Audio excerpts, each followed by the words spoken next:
ای که بخشیدی به من روی صلیب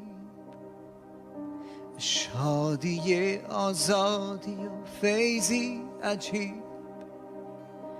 تا رهاندی جانم از مرگ و عدم،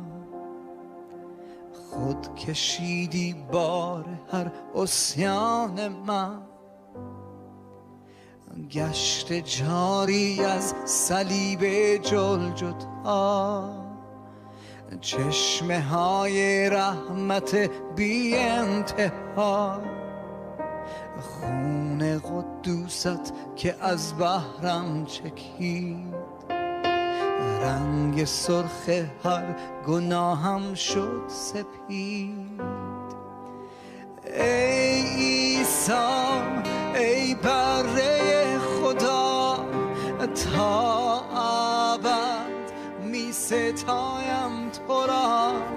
در خوشی و غنا، در سختی و جفا، ای منجی می سرایم تو را. ای عیسی ای بره خدا،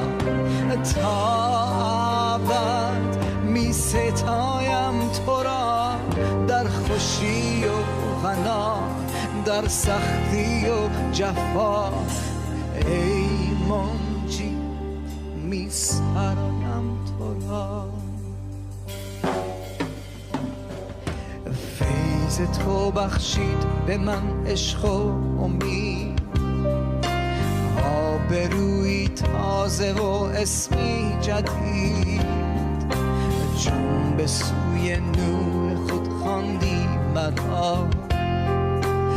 از گناه و شرم و غم گشته جدا،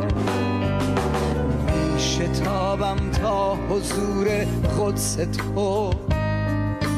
تا بیابم قوت و ایمانی نو، ترس و شک ها را تو از قلبم بگیر، ای که از نامت گریزد آن شریر. ای عیسی ای بره خدا، تا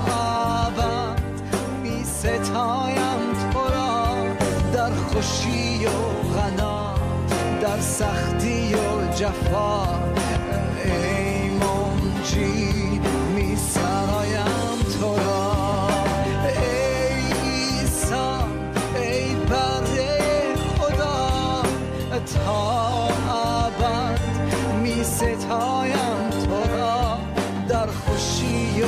غنا، در سختی و جفا،